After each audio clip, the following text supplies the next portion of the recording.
베드로후서 2장 4절 보겠습니다. 2장 4절부터 9절까지 받도록 하겠습니다. 하나님께서는 죄를 지은 천사들조차 아끼지 않으시고 지옥에 던져서 흑암의 사슬에 내어주어 심판 때까지 가두어 두셨으며 또 옛 세상을 아끼지 아니하셨으나 여덟 번째 사람인 의의 전파자 노아는 구원하시고 경건치 않은 자들의 세상에 홍수를 내리셨느니라. 또 소돔과 고모라 성읍들을 무너뜨림으로 정죄하여 죄가 되게 하셔서 후세에 경건치 않게 살 자들에게 본으로 삼으셨으며 또 사악한 자들의 음란한 행실로 인하여 고통당하는 의로운 롯을 건져내셨으니 이는 그 의인이 그들 가운데 살면서 날마다 그들의 불법적인 행동을 보고 들음으로써 그의 의로운 혼이 고통을 당하였기 때문이니라. 주께서는 어떻게 경건한 자들을 시험에서 구해내시고 불의한 자들을 형벌에 처할 심판의 날까지 가두실 것을 아시느니라. 하나님을 두려워하는 자들의 특징이라고 하는 제목으로 말씀드리겠습니다.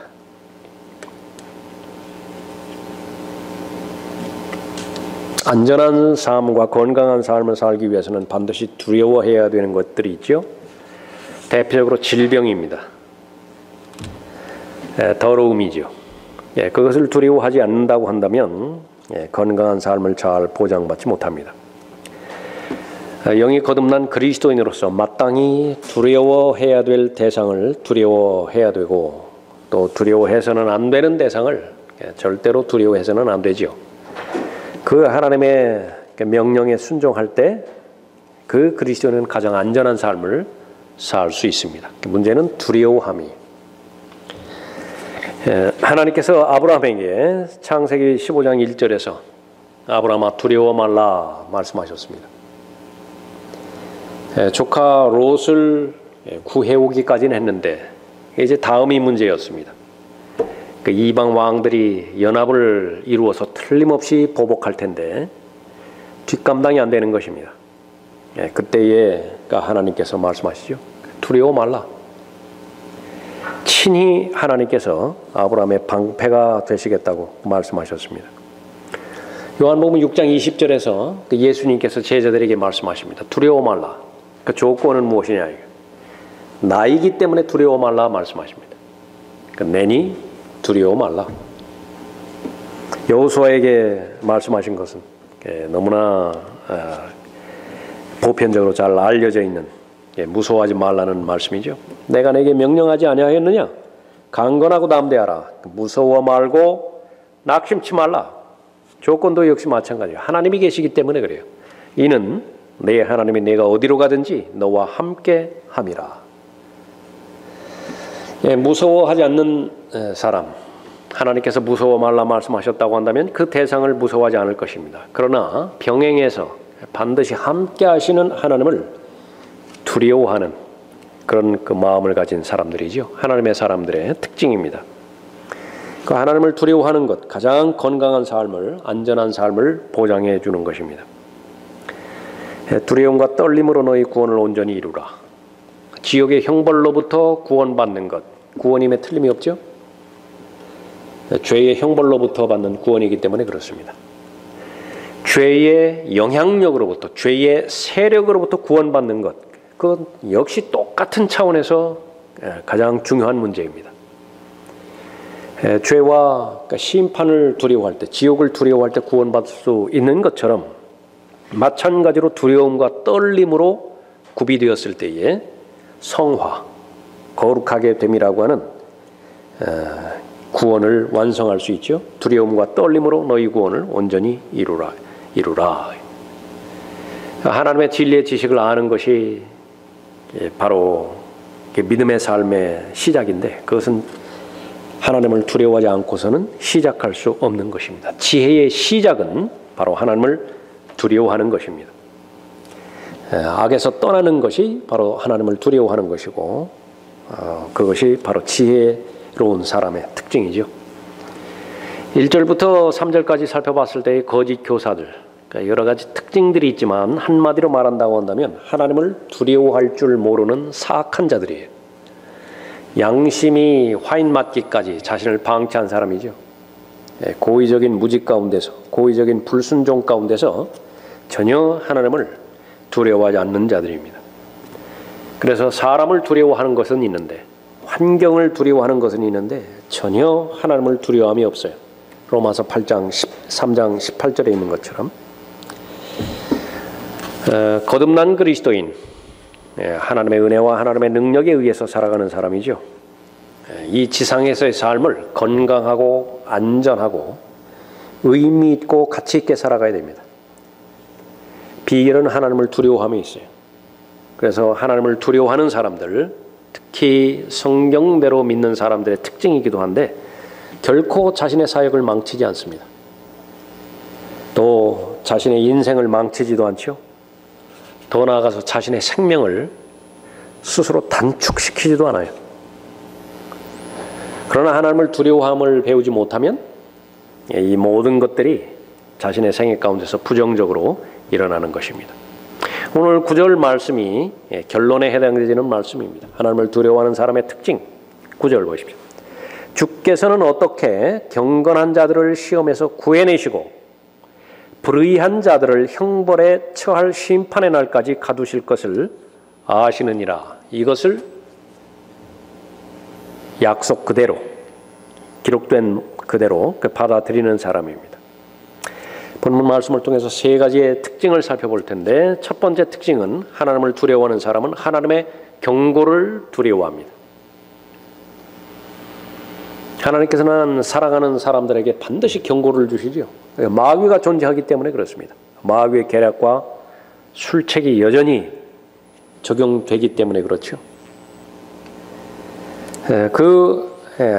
하나님께서 죄에 대해서 반드시 심판하시는 분을 믿는 사람은 죄에서 떠나죠. 악에서 떠나죠. 왜 그렇습니까? 미워하기 때문에. 그 죄를 미워하고 악을 미워하기 때문에 그렇습니다. 세 가지로 예를 들어서 하나님의 역사를 통해서 보여주시는 것입니다. 하나님께서 경고를 하셨다고 한다면 그 경고는 반드시 실행에 옮기신다는 사실을 아시는 것입니다. 제일 첫 번째는 죄를 지은 천사들을 아끼지 않으셨어요. 4절 보십시오. 하나님께서는 죄를 지은 천사들조차, 조차가 붙었죠. 강조하는 것입니다. 여기서 말하는 것은 바로 사람과 비교해서 월등한 존재임을 부각시키는 것이에요. 천사들조차 아끼지 않으시고 지옥에 던져서 흑암의 사슬에 내어주어 심판 때까지 가두어 두셨으며, 아끼지 않는 대상이 있습니다. 그러니까 죄를 지은 대상, 아끼지 않는 것입니다. 창세기 6장에 나오는 하나님의 아들들에 관한 언급이죠. 하나님께서 낳으신 하나님의 아들들이 아니라 하나님께서 직접 창조하신 하나님의 아들들이 영적 존재들입니다. 처음주의를 지키지 않은, 자신들의 처소를 지키지 않은 타락한 천사들이죠. 하나님께서 영원한 사슬로 묶어버렸습니다. 그래서 백보자 심판 때까지, 큰 날의 심판 때까지 가두셨는데 흑암 속에 가두셨다. 본문에서 말하는 지옥입니다. 타타루스라고 하는 영들의 감옥에 가두셨습니다. 어떤 탁월한 피조물이라 하더라도 하나님께 범죄한 죄는 하나님께서 반드시 심판하십니다. 대표적으로 이사야 14장이나 에스겔 28장에 나오는 피조물 가운데서 가장 뛰어난, 가장 으뜸이라고 볼 수 있는 루시퍼였죠. 완벽했습니다. 그러나 하나님 앞에 범죄한 결과 하나님께서 심판을 행하시죠. 하나님의 심판이 행해지기 전까지는 유효기간이 있어요. 그러나 심판이 실행에 옮겨지면 어떤 자비도 없습니다. 하나님으로부터 많이 받았죠. 하나님께서 많이 요구하세요. 루시퍼 얼마나 많이 받았습니까? 하나님께서 많이 물으시는 것이. 천사들 역시 마찬가지입니다. 천사들은 고귀한 존재들로 지음받았죠. 사람은 타락했을 때에 구원받을 수 있는 기회가 있지만은요, 천사들에게는 기회가 없어요. 천사들은 피가 없기 때문에 그렇습니다. 고귀한 존재로 창조되었기 때문에 그런 것입니다. 회복의 기회가 결코 없는 것이지요. 하나님을 섬기고 있으면서 또 하나님 앞에 경배드리죠.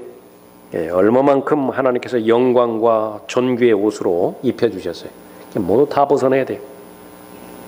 아담이 범죄했을 때 역시 마찬가지죠. 범죄하기 전에 하나님께서 영광의 옷을 입혀주셨어요. 범죄하자마자 자신의 옷을 잃어버렸죠. 수치스럽게 부끄럽게 발견된 것입니다. 하나님을 대항해서 반역해서 죄를 지으면 그 결과 자신을 스스로 학대한다라고 하는 사실을 우리가 아는 것입니다. 이 타락한 천사들 큰 백보자 심판, 마지막 심판이죠.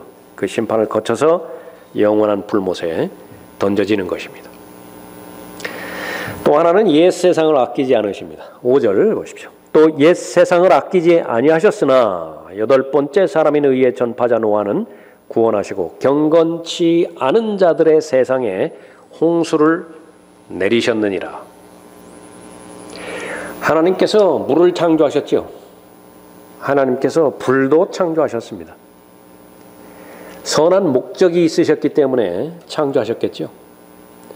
그러나 그것이 하나님의 심판이 행해질 때는 심판의 도구로 행해진다는 사실을 우리가 잘 알아야 됩니다.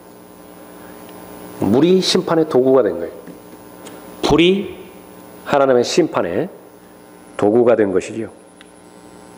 또 하나는 소돔과 고모라 성을 무너뜨린 것입니다. 6절에 또 소돔과 고모라 성읍들을 무너뜨림으로 정죄하여 죄가 되게 하셔서 후세에 경건치 않게 살 자들에게 본으로 삼으셨으며 말씀하십니다. 하나님을 두려워하는 사람, 하나님의 경고를 두려워하는 사람입니다. 죄의 삭은 사망이라 말씀하셨으면 죄를 지었다면 반드시 죽게 돼 있어요. 그것을 먹는 날에는 반드시 죽으리라 말씀하셨다고 한다면 그대로 되는 것입니다. 하나님께서는 의로운 심판을 통해서 진리를 실행하시죠. 불의한 자들은 형벌에 반드시 처하십니다. 하나님은 진리 자신이기 때문에 진리를 실행하시는 것입니다. 그것이 하나님의 역사예요. 그러니까 진리를 실행하는 데 있어서 반대되어지는 모든 것들을 죄라고 규정하시는데 죄는 반드시 심판하시고 제거하십니다. 하나님의 성품이죠. 그런데 문제는 그 심판이 속히 진행이 안 돼요. 사람들은 어떻게 자신의 뜻대로 받아들이느냐. 그 죄가 없어졌다고 생각합니다. 죄가 용서받았다고 잘못 알고 있는 것이죠. 그러나 하나님의 오래 참으심이라고 하는 성품 가운데 다만 심판이 늦어질 뿐이죠. 거짓 교사들, 바로 그 부분에 대해서 하나님을 모독하던 자들이었습니다.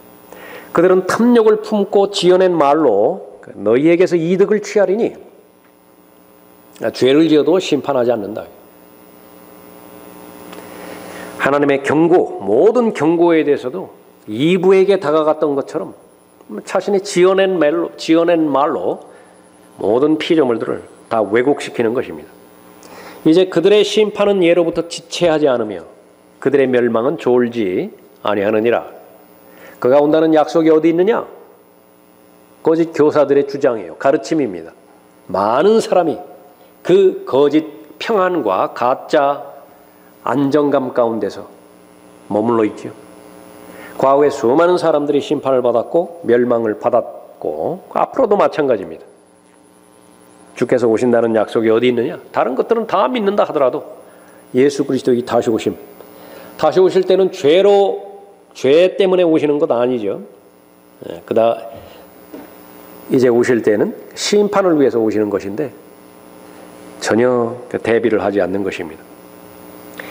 믿음에서 돌아서게 하는 자들, 거짓 교사들입니다. 그러니까 반면에 믿음을 세우는 사람들, 바로 참된 성도들이죠. 무엇을 통해서 참된 믿음을 세우겠습니까? 하나님을 두려워하는 법을 가르치는 것입니다. 그러니까 자신도 그 사실들을 알게 하고, 주의 약속은 어떤 사람들이 더디다고 생각하는 것 같이 더딘 것이 아니라 오직 우리에 대하여 오래 참으시어 아무도 멸망하지 않고 다 회개에 이르게 하려 하심이라. 그러나 이 약속의 말씀과 하나님의 오래 참으심을 무시하는 자들에게는요, 심판이 오는데 아주 급격하게 와요. 너무 빨리 온다. 그러나 주의 날이 밤에 도둑같이 오리니, 누구에게 도둑같이 오는 것입니까? 전혀 하나님을 두려워하지도 않고 대비하지도 않는 자들에게 도둑같이 오는 것입니다. 하나님을 두려워하는 사람, 가장 안전한 삶을 살 수 있습니다. 가장 건강한 삶과 가장 가치 있고 의미 있는 삶을 사는 사람입니다. 하나님의 약속의 사람이기 때문에 그렇죠. 무엇을 믿는 것입니까? 주께서는 어떻게 경건한 자들을 시험에서 구해내시고 하나님의 구원을 믿는 사람이에요. 불의한 자들을 형벌에 처할 심판의 날까지 가두실 것을 아시느니라. 심판을 믿는 사람입니다. 그 사람의 특징은 두 번째로, 하나님을 두려워하는 사람은 다가올 심판을 두려워하지 않습니다. 그 이유는 무엇입니까? 구원받았기 때문에. 5절 보십시오. 또 옛 세상을 아끼지 아니하셨으나 여덟 번째 사람인 의의 전파자 노아는 구원하시고 경건치 않은 자들의 세상에 홍수를 내리셨느니라. 노아를 의의 전파자라고 말씀하시죠. 무엇을 전파했을까요? 하나님의 심판을 전파했습니다. 심판의 내용은 무엇입니까? 비가 온다. 그런데 얼마만큼 믿음의 사람이었습니까? 비를 경험한 적이 없어요. 몇 년 동안 전파했습니까? 120년간 전파를 했습니다. 사람들이 얼마나 비웃었을까요? 비웃든 말든 믿음의 대상은 사람들의 인정이 아니라, 사람들의 평판이 아니라 그 계시를 주신 하나님 자신이기 때문에 하나님께서 멈추라고 말씀하실 때까지 계속하는 것입니다. 의의 전파자 노아였습니다. 어떤 능력으로 인해서 자신을 제외한 모든 세상 사람들에 반대해서 하나님의 계획을 선포할 수 있었던 것인가? 그것은 은혜의 능력입니다. 하나님의 은혜의 힘으로 그 일을 중단하지 않고 계속할 수 있었던 것입니다. 그러나 노아는 주의 눈에서 은혜를 찾았더라. 이것이 노아의 내력이라. 노아는 의인이요 그 당대의 완전한 사람이었으며 하나님과 동행하더라. 하나님과 동행할 때에 하나님의 은혜의 사람으로 늘 유지할 수 있었고, 또 그 은혜의 능력 가운데서 위축되거나 좌절되지 않았어요. 사람들의 반대 의견을 무서워하거나 두려워하지 않았어요. 여호수아처럼 강건하고 담대했던 것이죠. 노아는 다른 사람들에게 계속해서 증거했습니다. 본문에 있는 것처럼 120년 동안 방주를 지으면서 동시대 사람들에게 의를 전파했죠. 결과는 무엇입니까? 자기 가족만 구원했어요. 120년 동안 했던 사역에 비하면 좀 왜소할 수 있죠. 그러나 그것은 노아의 영역이 아닙니다. 끝까지 지속적으로 낙심하지 않고 전파했던 것은 갈라디아서 6장 9절에 있는 것처럼 하나님의 뜻을 알았기 때문에 그래요. 낙심하지 않는 것입니다. 지치지 않는 것이에요. 그러려면 힘이 있어야 되죠. 그 힘은 어디에서 오는 것입니까? 그것은 바로 하나님과의 동행하는 은혜 가운데서 오게 되는 것이죠. 노아는 무서워했을까요? 홍수에 대해서 혹시 자기도 구원받지 못한 대상에서 그렇게 되었을까? 그러나 하나님과 동행이 주는 특권은 무엇입니까? 다가올 심판을 절대로 두려워하지 않아요. 6월절 그 의식을 지내는 이집트에서 6월절 그 의식을 지냈던 200만 명이 넘는 그 유대인들, 다가올 심판 하나님께서 미리 말씀해 주셨잖아요. 첫 태생을 다 죽이시는 것입니다. 그러니까 두려워했을까요? 거의 대부분의 사람들은 두려워하지 않았을 거예요. 그러니까 하나님을 믿었기 때문에 그렇죠. 하나님을 진정으로 두려워하는 사람, 그 사람은 다가올 심판을 두려워하지 않는 것입니다. 지옥에 갈 것을 자신이 두려워하지 않아요. 왜 그렇습니까? 하나님께서 주신 약속이 있잖아요. 근데 꼭 두려운 사람이 있어요. 어떤 사람입니까? 롯과 같은 사람이에요. 7절 보십시오. 또 사악한 자들의 음란한 행실로 인하여 고통당하는 의로운 롯을 건져내셨으니, 결과적으로 롯을 구원해 주셨지만은요, 롯은 이중 잣대를 가지고 살아간 사람이었기 때문에 늘 마음에 무서움이 있었어요. 그러니까 두려움이 있었어요. 구원받지 못할까? 하나님으로부터 버림받지 않을까? 내가 받은 구원은 가짜 구원은 아닐까? 마음으로 믿을 때에 구원해 주신다고 약속은 해 주셨는데 그건 틀림없는 사실인데 나는 과연 마음으로 믿었던 적은 있었던 것인가? 혹 그것이 입으로만 고백한 것은 아닌가? 그러나 하나님 보시기에 구원받은 하나님의 성도라고 한다면 틀림없이 구원해 주시죠. 하나님을 두려워하는 사람, 절대로 다가올 심판을 두려워하지 않는 사람입니다. 주께서는 어떻게 경건한 자들을 시험에서 구해내시고 불의한 자들을 형벌에 처할 심판의 날까지 가두실 것을 아시느니라. 하나님을 두려워하는 사람, 가장 안전한 삶을 사는 사람입니다. 가장 건강한 삶을 사는 것뿐만 아니라 가장 가치 있고 가장 의미 있는 삶을 사는 사람이죠. 세 번째 특징이 있습니다. 그 세 번째 특징은 인간의 판단에 의해 판단하지 않습니다. 그러니까 무슨 말입니까? 구원을 받았는지 구원을 받지 않았는지 그건 하나님 영역이라고. 그 사람이 하나님 앞에 신실한 사람인지 신실하지 않은 사람인지 그것은 하나님 영역이에요. 그러니까 내가 판단하지 않아요. 롯과 관련돼서 성경에서는 무엇이라고 언급하고 있습니까? 7절 다시 보십시오.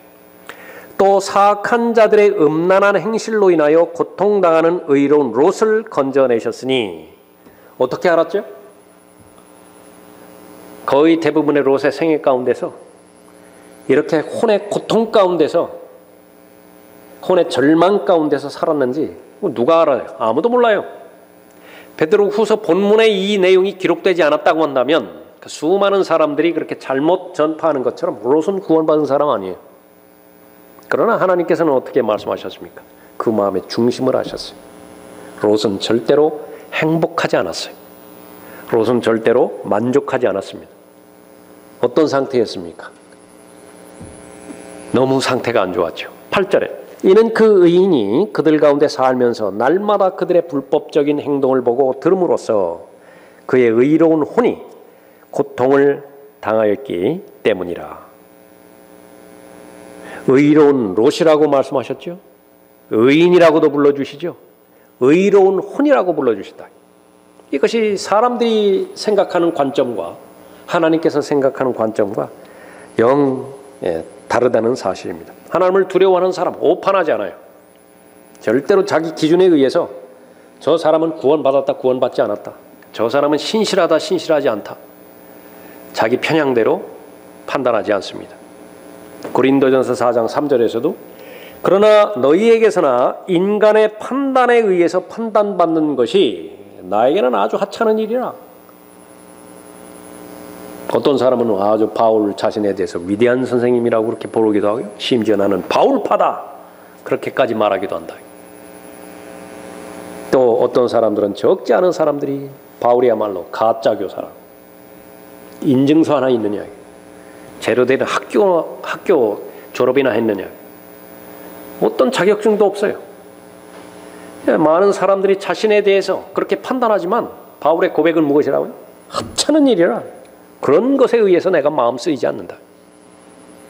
실로 나도 나 자신을 판단하지 아니하노라.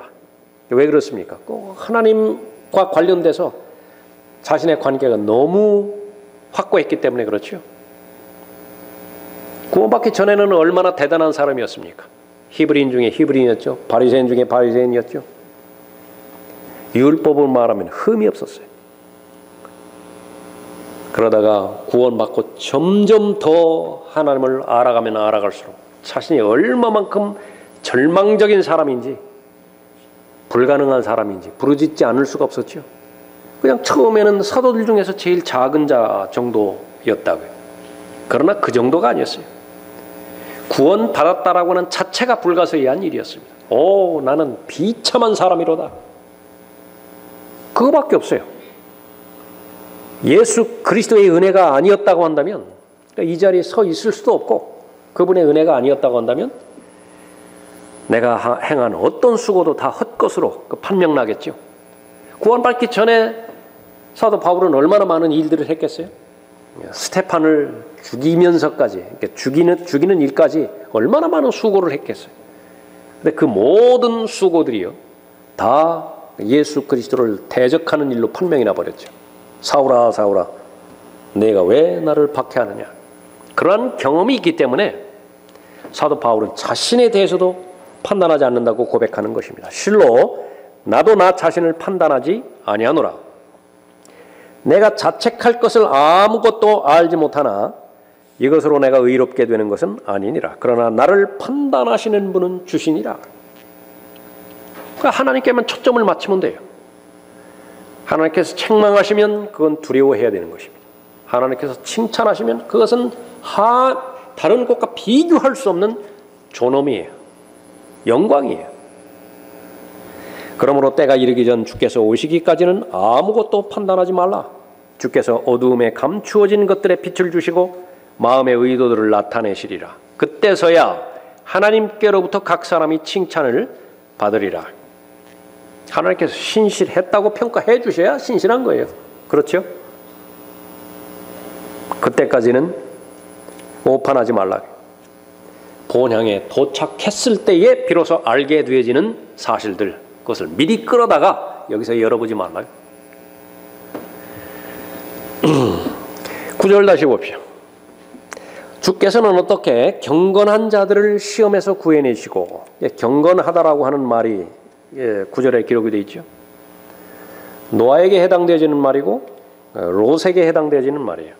노아는 어떤 사람이었습니까? 술에 취해가지고 텐트 안에서 벌거벗은 채 정신까지 잃어버렸다.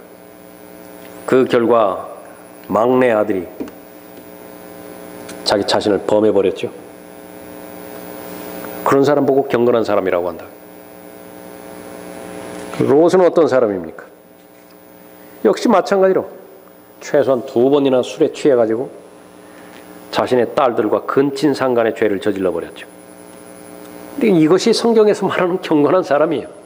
인간의 기준과 인간의 표대로 윤리적인 잣대로 평가할 일이 절대로 아니라 하나님께서는 하나님의 기준이 있는 것이죠. 성공적으로 보이는 사람입니다. 이 사람처럼 살았다고 한다면 잘 산 거예요. 처음에 결정부터 잘했죠. 인간적인 관점에서 보면 좋은 사업적인 결정을 탁월하게 결정한 사람입니다.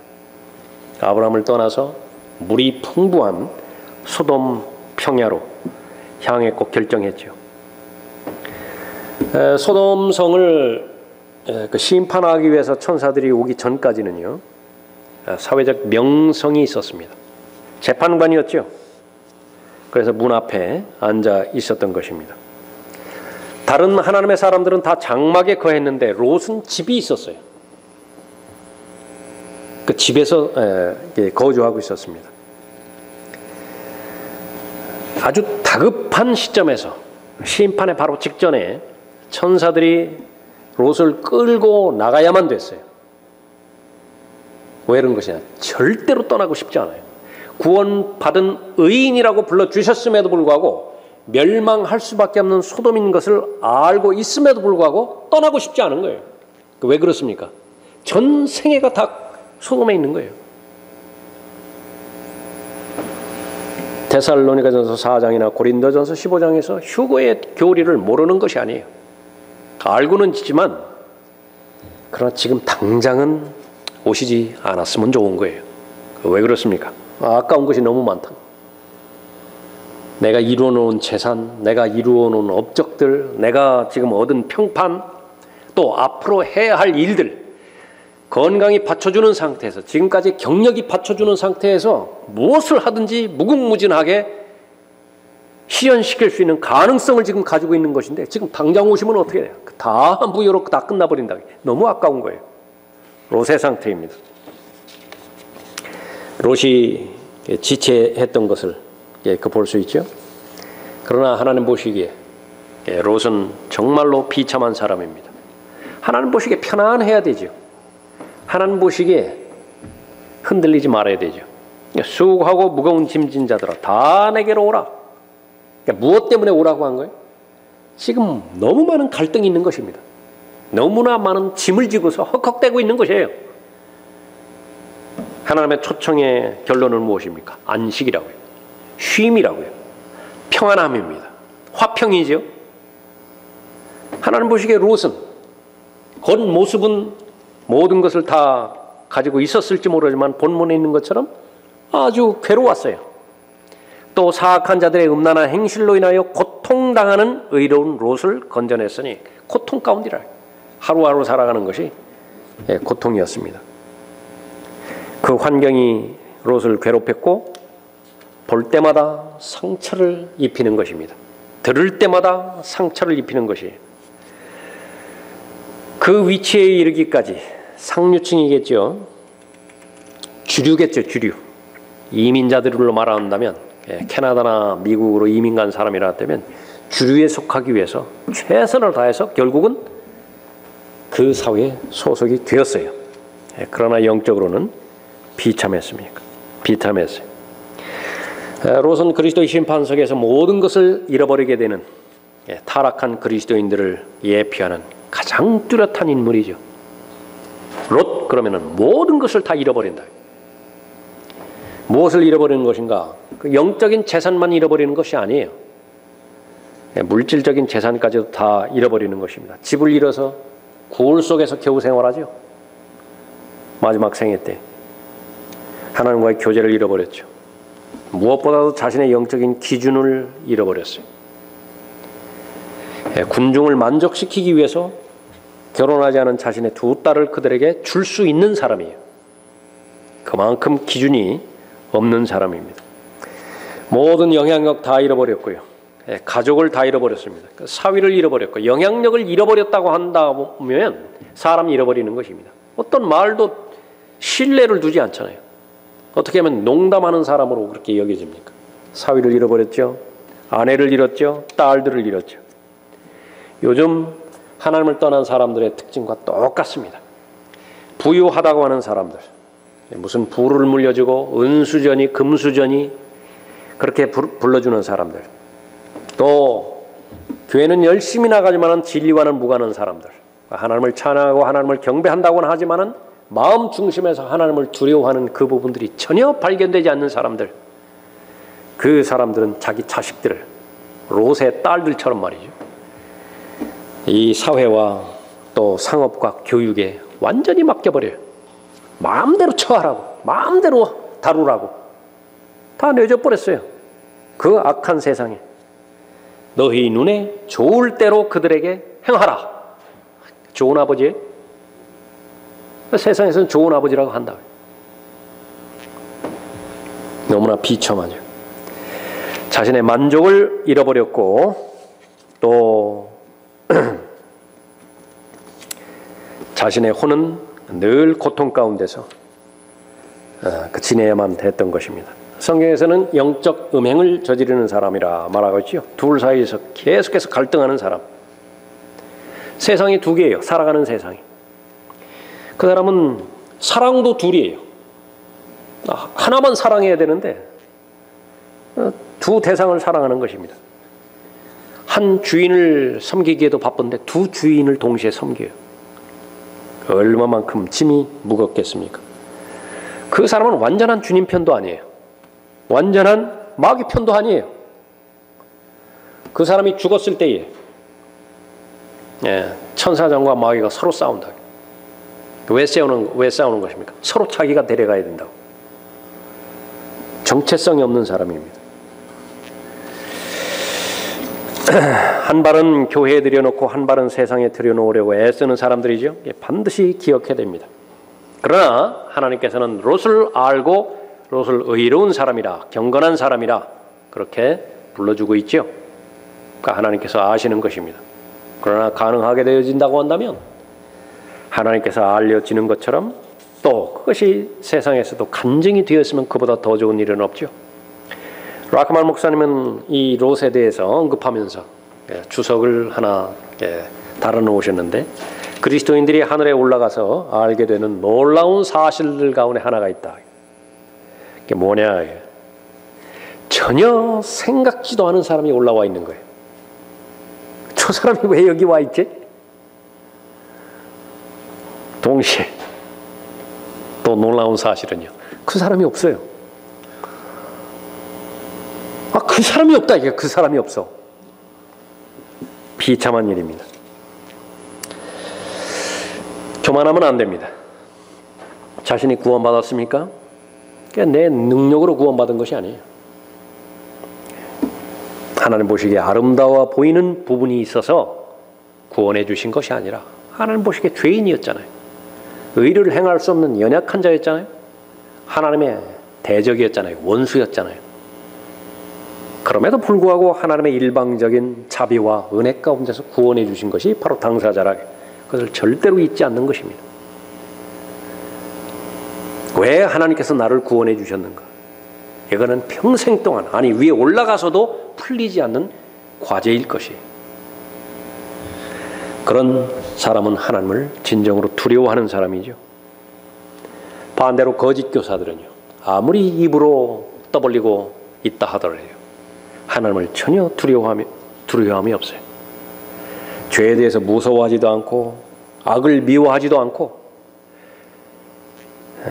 비진리와 타협하는 데 있어서도 전혀 양심의 거리낌도 없어요. 참된 성도의 특징은 하나님을 두려워하는 사람입니다.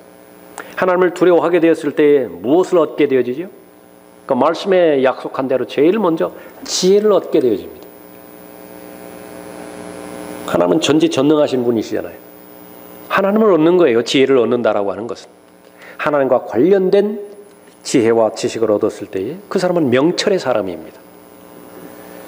시편 111편 10절에서 주를 두려워함이 지혜의 시작이라. 욥기 28장 28절에서 주를 두려워함이 곧 지혜요. 지혜를 얻은 사람이 이 시대를 살아가면서 얻게 되어지는 분별력은 바로 시대를 분별할 수 있는 힘이에요. 시대의 특징, 시대의 사명, 그것을 자신과 연결시킬 수 있는 것입니다. 그보다 더 큰 힘이 어디 있어요? 하나님을 두려워하는 사람은 하나님을 기쁘시게 해드리는 사람입니다. 주께서는 자기를 두려워하는 자들과 그의 자비를 바라는 자들에게서 기쁨을 취하시는도다. 하나님의 나라 먹고 마시는 것이 아니에요. 성령 안에서 의와 화평과 기쁨이죠. 어떻게 얻을 수 있다고요? 하나님을 두려워하면 돼요. 죄에 대해서 무서워하고 악을 미워하고 진리를 사모하고 진리를 실행하는 데 있어서 하나님의 관점에 명백하게 하나님의 관점에 동의하고 관점에 서서 이 세상을 바라보고 그렇게 되어진다면 하나님을 기쁘시게 하는 사람이죠. 사람들이 주를 두려워함으로 악에서 떠나게 되느니라. 잠언 16장 6절 말씀입니다. 부모들이 제일 싫어하는 것 가운데 하나는요, 자신의 자녀가 다른 사람들로부터 간섭받거나 책망받는 거예요. 모처럼 외식하러 식당에 갔는데 생전 모르는 사람들이 자기 자녀들을 혼낸다고요. 뛰어다니지 말라고 조용하라고 하든지. 기분 좋을 부모가 어디 있어요? 그러게 하지 않기 위해서 집에서 먼저 자기 자녀를 책망하는 거예요. 밖에 나가서 간섭받지 말라고. 밖에 나가서 간섭받다가 최종적으로 정부로부터 간섭받는 자녀가 될 수도 있어요. 무슨 말입니까? 뺏어가 버린다고요. 정부가. 어디로요? 감옥으로. 수많은 청소년들이 죄가 얼마나 무서운 건지를 모르고 자신의 생이 얼마나 귀한 것인지를 모르고 관능적으로 본능적으로 범죄해버려요. 느끼는 대로 저질러버린다. 소년원으로 가고 반복되어지는 이제 재범, 3범, 4범이 되어지고 감옥에 가지는 않는다 하더라도 자신의 마음에서 믿음의 대상인 그러니까 하나님을 두려움이 없다고 한다면 그것은 절대로 의미 있는 인생이 아니에요. 건강한 인생도 아닙니다. 본인은 얼마나 괴로워할 거예요. 버텨나가기 위해서 얼마나 괴로워할 거냐고 말이에요. 겉으로는 소리 지르고 난폭하고 불가능한 사람이라고 그렇게 판정을 받는다 하더라도 그것은 외부의 평가고 본인 자신만큼 괴로운 사람이 없는 것이죠. 그러나 바로 하나님을 두려워한다고 한다면 악에서 떠나게 되어지는 것입니다. 설교자들을 왜 보냈습니까? 그 말을 하라고, 하나님을 두려워하라고. 자신의 죄 문제가 해결되지 않는 한 그보다 듣기 싫은 소리는 없어요. 자신이 지금 잘못되었다라고 그 말하는 것인데, 근데 그 목적으로 설교자를 보내는 거예요. 구약의 선지자들이든 신약의 목사들이든 목사와 교사들이든. 하나님을 두려워하는 그 세대도 있었지만은요, 하나님을 두려워하는 것을 이제 배우지 못하는 세대에 왔어요. 반면에 무엇을 두려워하는 거예요? 사람들을 두려워한다. 사람들의 인정과 평가를 두려워한 나머지 디모데후서 4장에 있는 것처럼 듣고 싶어하는 말만 해주는 거예요. 그 결과 어떻게 되는 것인가? 어떠한 영적 영향력도 행사하지 못하게 되는 것입니다. 잠언 10장 21절에서 주를 두려워하면 장수하려니와 그랬어요. 똑같은 말입니다. 정말 잘 사는 방법이 어떤 방법입니까? 그 스트레스 안 받고 사는 것이죠. 그것이 예수님께서 말씀하신 거예요. 수고하고 무거운 짐진 자들아. 스트레스 많이 받으면 수고하고 무거운 짐진 자라고요. 그러니까 누가 스트레스 받는 거예요? 사람의 올무에 걸린 사람들 아니에요. 그 사람은 어디를 가나 을로 살아가게 돼 있어요. 어디를 가나 을이에요, 을. 그러나 하나님의 말씀에 의해 보시는 구원받은 모든 사람들은 하나님의 사람이기 때문에 절대적으로 갑의 위치에서 살아가라고 말씀하셨죠. 어떻게 하면 갑의 위치에서 살아가는 것입니까? 로마 시대의 노예들도요, 주인들이 갖고 있지 못했던 자유를 가지고 있었던 사람들이 참된 그리스도인들이라. 왜 그렇습니까? 자신을 구원해 주신 주님을 두려워할 줄 알았기 때문에 그렇죠.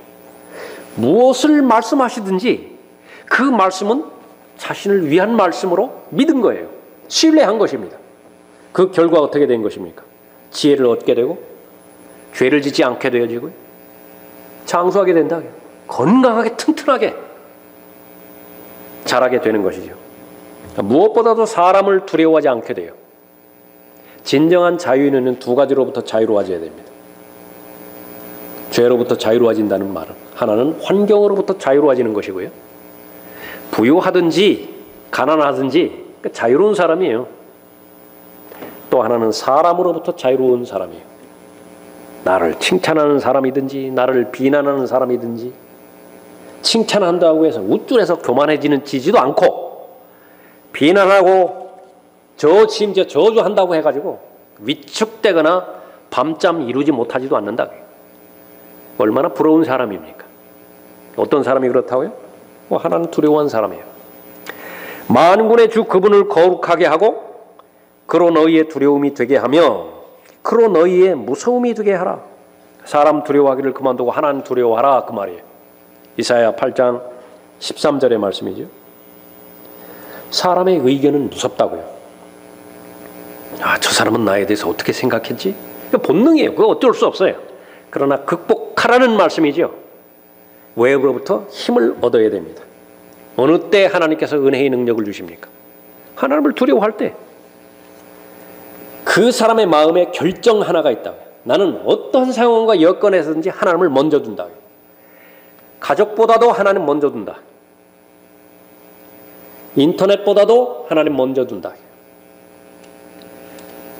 세상보다도 세상에서 중요한 것보다도 하나님을 먼저 둔다. 그러면 하나님 무시하는 거 아니에요. 하나님을 두려워하는 것이죠. 그러면은 그 결과 사람들로부터 자유로운 사람, 사람들을 두려워하지 않는 사람이 되어지는데 그 사람의 특징은 절대로 사람 무시하지 않아요. 사람을 두려워하지 않는 사람은 다른 사람 무시하지 않아요. 오히려 반대로 진정한 교제를 행할 수 있는 사람이 됩니다. 하나님께서는 그러한 은혜를 주시는 것이죠. 마지막으로 기도의 응답이 있습니다.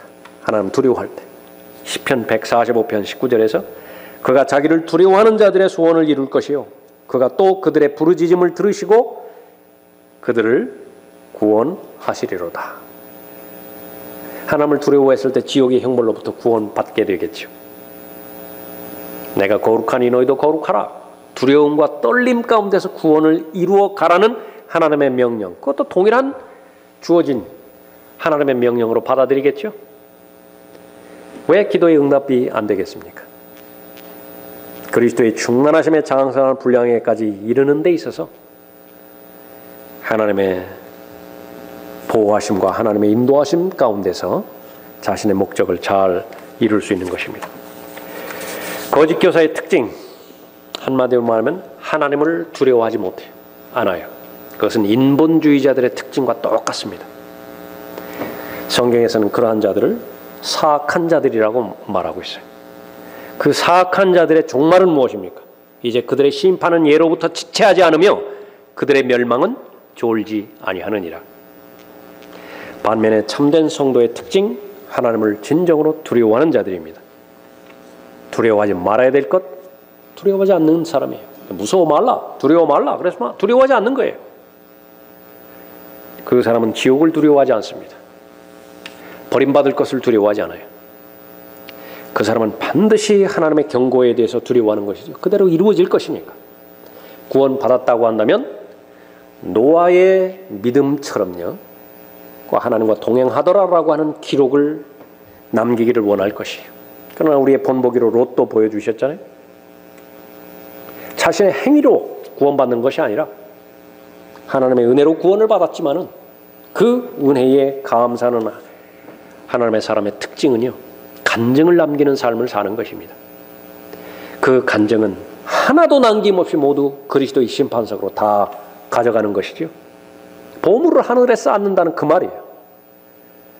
그러나 그것을 무시하는 사람, 하나님을 두려워하지 않는 사람, 구원 받았음에도 불구하고 다 잃어버리는 것입니다.